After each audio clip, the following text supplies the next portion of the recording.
Hello, welcome back to Color Class. I'm Sarah. I'm Lucinda. In today's video, we are going to be talking about the very popular question, why do we emphasize hair color as such an important part of the way that we do color analysis versus skin tone versus eye color?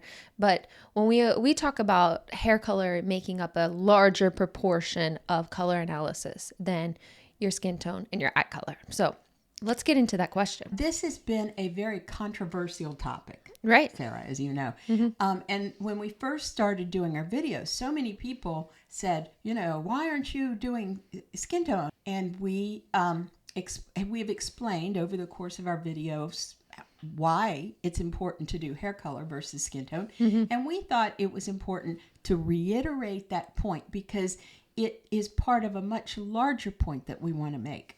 And that is that when you're doing color analysis, it's not just about color, it's about composition and balance. And you are a work of art.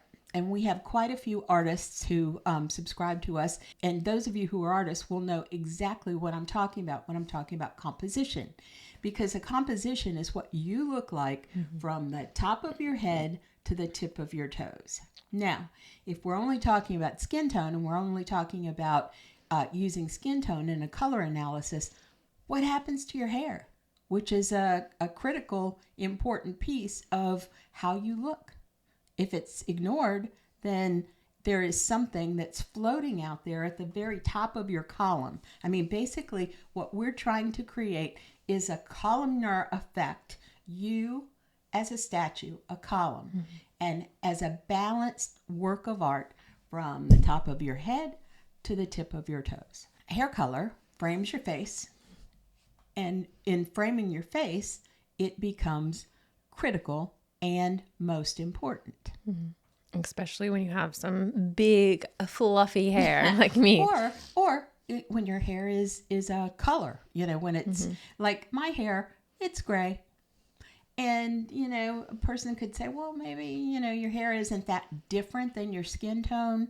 So then if we analyze based on your skin tone, we're not going to make a big mistake as far as your hair color. Mm-hmm. However, if you look at my daughter here, who has a coolish skin tone, coolish eyebrows, and coolish eye color, ish. And then she's got that auburn hair. If we color analyzed her based on her coolish skin tone, and her coolish eyes, etc., we would have her in a summer kind of vibe. Mm-hmm. And I've seen my child in a summer palette. I already know you're going to talk about gray. Yeah, she turns gray. And her hair starts to look, instead of that vibrant, beautiful red, starts to look like straw. Mm-hmm. And I mean, really, it changes the look of the health of her hair. It's amazing.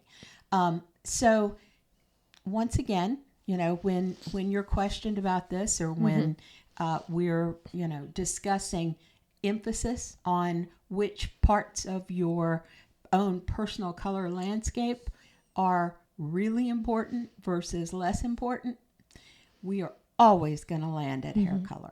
That's so funny because not too long ago I was watching color analysis TikToks, and one I came across was a woman, and she was doing a color analysis on somebody with bright orange red hair. So the very bright Irish. Yeah, like extremely orange red, not like the auburn, but extremely orange red. And she designated her as a summer, and she gave her a summer palette. And I was like, I understand that for your skin tone, but her hair is such and because it is so vibrant and bright, that is so much of her personality too, her color personality. So that's why we have and take into consideration hair so much. But if you are going to, again, we teach how to adjust you and wear things that are outside of your palette. So it's not like, this example, It's not like she can never wear summer colors. She probably looked beautiful in the summer colors, but what are we going to have to do? We're going to have Change her hair. right, we're going to have to remove the hair from the equation, and she still looks fantastic.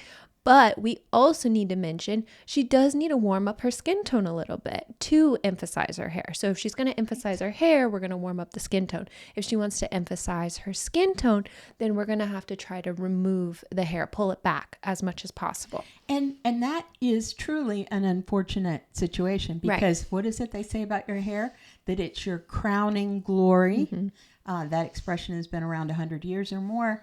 And the point is that your hair is a critical part of what makes you you. And so, yeah, you can, if you really want to wear, if this person with the vibrant red hair really wanted to wear something out of a cool palette like gray, we could sweep her hair back, gel it, put it in a ponytail. And the thing about it is when we put somebody in the bright palette, that warm bright palette, this person who's a spring but maybe had a cool skin tone, it will warm up her skin tone. Right. Visually, you see your neighbors, like if you're wearing a blouse and your skin is right next to the blouse and the blouse is a bright, vibrant leaf green, it's going to warm up your skin tone visually to anybody who sees you.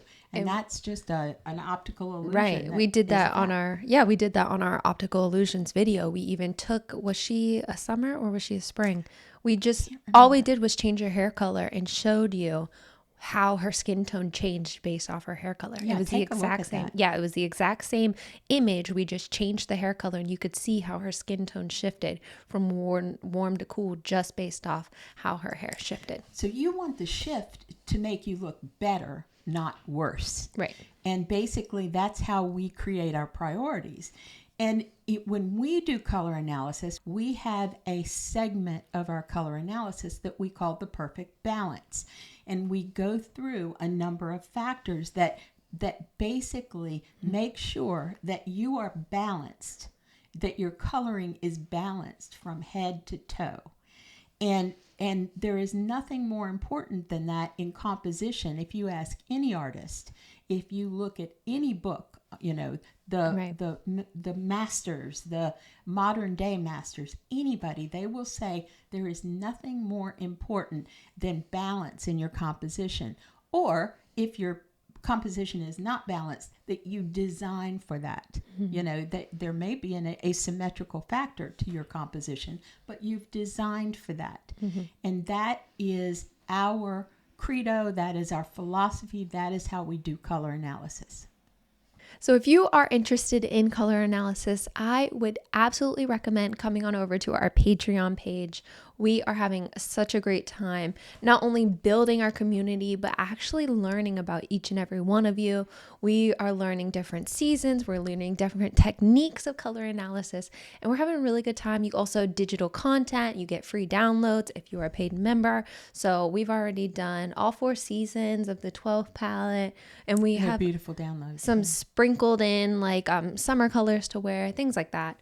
Summertime, I should say. And you know what I'm enjoying? I'm enjoying the dialogue between members because the members are learning from members. And where else can you go to have a vibrant community where, you're watching the videos, you're talking about the videos, people are talking about experiences that they've had, and because let's face it, nothing makes you a better color analyst than experience, doing it over and over and over again. And Sara, Sara looks like she's 22. She's not. But I say that because she and I together have 40 years of experience professionally color analyzing people and developing cosmetics. That has been our profession for a combined 40 years. And we're not just talking one system, we're talking all the systems. Correct. So if you are interested at all, I would highly recommend the Patreon page. We are also available on Facebook, TikTok, Instagram, our website, and I am forgetting, YouTube. Subscribe. YouTube. Yes. Yeah, we're available on YouTube as well. If you want to help us out, liking, commenting, sharing, and and subscribing. Why do I always forget subscribing, and that's like the biggest thing. That's the one we need from you the most. I need to nail that down a little bit better. All right, so thank you for joining us today. I'm Sarah. I'm Lucinda. And this has been another color class, and we'll see you in our next video.